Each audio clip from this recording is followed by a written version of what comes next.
positives to look at with Baron Browning. If you look at the raw numbers, they weren't really all that impressive, but the guy has played 100% of the snaps the last 2 weeks. The team has obviously soured on Justin Sternad, who had 3 snaps last week. They picked up Kenny Young. He's been disappointing, playing in like that second role. They signed Avery Williamson this week to provide some depth, and he may get some playing time. But I think they're counting on Baron Browning going forward. He only had 4 tackles and 2 assists this week, but if you look at the game flow there, he was the leading tackler for his team. Um, and Dallas only ran the ball 14 times. I think they set a new record for futility when it comes to time of possession. So there just wasn't a whole lot of opportunity there. So the way I read that, 4 tackles and 2 assists in a situation like that is not too bad. He's going to have a lot better games going down the stretch. And I think they are going for the youth movement there. And I think they're going to keep him in that role and give him an opportunity to flourish. At the very least, we're going to know where we stand with him by the end of the season. But the opportunity is going to be there for now. Another linebacker situation, not necessarily overflowing with talent, but certainly IDP opportunity. I've been a big Alex Singleton guy, but is there maybe another Eagles linebacker or better Eagles linebacker for us to target? No, the Eagles are a fickle team is all I can say. They can't make up their mind what they're doing at several positions. They rotate guys one week. The last couple of weeks, they've kind of settled in and used T.J. Edwards pretty consistently. He's been on the field for 107 snaps in the last 2 games. I think he played something like 93%-ish this past week. Anybody that they seem to put on the field and give them enough opportunity is making plays. I mean, Eric Wilson had some good games when he got an opportunity to play. Singleton putting up good numbers even without a full share of the snaps. So if they continue the way they are right now, Edwards is going to put up some really good numbers for us. There's always that possibility that you put him in your lineup next week and he plays 30 or 40 snaps out of 60 or 70 and goes back into the hole. But at this point in the season, with so many teams doing stuff like this, there's a lot of moving parts, and we kind of have to take a chance on somebody. I would just as soon take a chance on somebody that's likely to give us 10 tackles at any given time. So I like the outlook there. It's how long it lasts is yet to be seen. If we need to take a chance at safety, is there something there with Eric Harris emerging for the Falcons? So Eric Harris has quietly had a very nice season right from the very start. He's had a couple of not so great games, but he's consistently given us 5 or more tackles per game. And over the past 3 games, he has 17 solos, 5 assists, a pair of passes defended. And he's really been playing rather well. He's not a flashy guy. He's not a guy that's going to give you a lot of big plays, turnovers, anything like that. But he's in a good situation. He makes good tackle numbers. He's a good tackler. He doesn't make a lot of mistakes or miss a lot of tackles. And he's playing full time for a team that's, the defense is so. He's getting plenty of opportunity there. So I don't think he's going to be lights out. I don't think he's going to turn into a top 10 defensive back the rest of the way or anything like that. But I think you could do a whole lot worse for a third starter at this point in the season. And even more importantly, John, he went to California University of Pennsylvania, which is the next town over. Next town over. The Vulcans, yeah. I think. Next town over from the town I grew up in. So we called it Harvard on the Mon, on the Monongahela River. Let's talk about some players that Browning and Edwards and Harris might be replacing in your lineup or maybe even on your roster. Nick Bolton looked like he had already arrived as a rookie. Where's he headed? I think next year he's headed for big things, but I think this year, unless somebody gets a hangnail there and misses some time, we're going to see a 4-man rotation at their linebacker position. Bolton went through a string of games there where he was giving us pretty solid numbers, even though he wasn't quite playing full time. He was playing 70+% of the snaps. I think he's going to be a great player for them. But they've got everybody back and healthy now. So we saw that big rotation deal that we had. Bolton was cut down to 27 snaps this week. I think Anthony Hitchens led the way with 41 snaps out of and you've got the other guys kind of in between there. So it's another situation similar to what has been going on in Philadelphia, except Philadelphia is kind of moving away from that, and Kansas City is moving back to that, moving a lot of guys in and out of the lineup, and nobody really getting enough opportunity there. Willie Gay, I think it was actually that led the team with 41 snaps this week, and Hitchens was 31, 32, something like that. So nobody's getting enough opportunity there. If somebody gets injured again, or if we see something happen there where somebody's going to be out for some time, then Bolton stock goes back up. But for right now, stash him back on your taxi squad if you're in a dynasty league. And if you're in a redraft league, if you've got room to hang on to him in case something happens there, great. If not, you might have to move on. Going into the season, it was exciting if you had Kenneth Murray, because it sounded like Brandon Staley was going to use him in a way that was much more comfortable for him than the role he was in last year, where he had to think a lot more. And of course, he's been hurt this year. He might be back, but should we still have questions about his role, at least as it relates to his IDP value? So he was in that role for the first 2 or 3 games of the season. He was playing a lot more. It looked a lot better. It was in more of a more comfortable spot for him, what he was used to, putting up good numbers and all that. And then even before he got hurt, we started to see some decline there. We started to see some snap decline a little bit. Then he got hurt. So, was it because he was hurt that he wasn't playing as much? Well, yeah, so we kind of wrote that off. That now that he's getting close to returning, he could be back as early as next week. Now they're starting to talk about maybe his role evolving a little bit. They're talking about playing him at some outside linebacker, which has become a need for them as well with some of the situations going on there. They're not getting a great amount of pass rush. And Murray has been known that he was a good blitzer in college. So we might see when he does get back on the field, we might not necessarily see him at the middle linebacker position all the time. Exactly how that will affect his box scores. It might end up being a plus if they're only moving him outside once in a while, but he's staying on the field all the time and playing in the middle the majority of the time. But it is definitely a reason for some concern, or definitely something to keep our eyes on going forward until we figure out exactly what an evolving situation means when they say it that way. Yeah, it's in some cases devolving, like in Houston. And this is one of the problems with defenses on bad teams that don't have a lot of talent.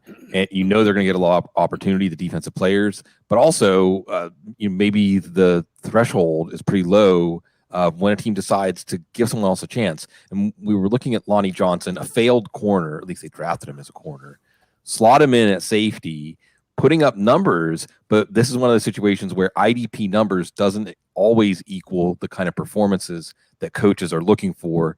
At least is that how we can make sense out of what's going on with him right now?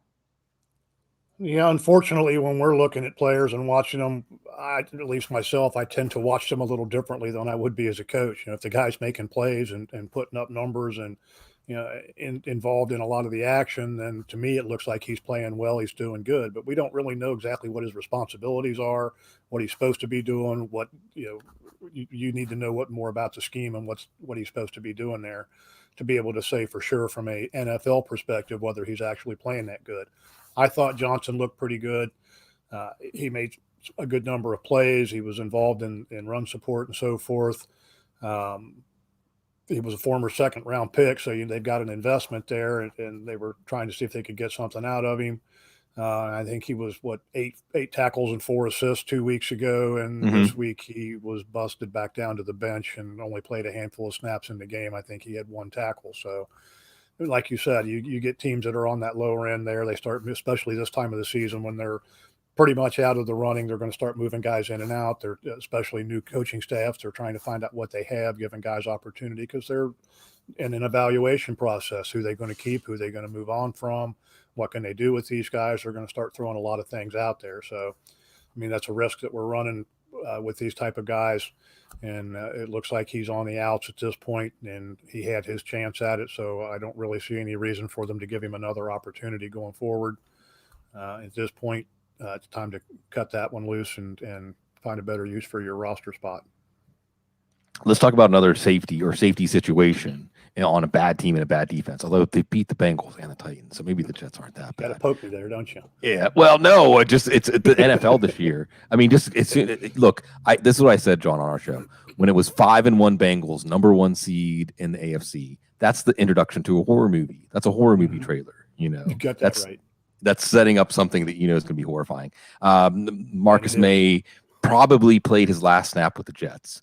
So this isn't even just something to watch for this year, John, but in the future, what should we look for at the Jets safety position as long as they don't go and get benched like Lonnie Johnson did for the Texans? Yeah, so Marcus May suffered an Achilles injury, done for the year on IR.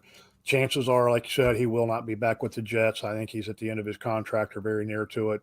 Whether they re-sign him, re-sign someplace else, that's a thing for next year. For the rest of this year, it looks like we've got Ashton Davis, excuse me, and Michael Carter are likely going to fill the roles at safety.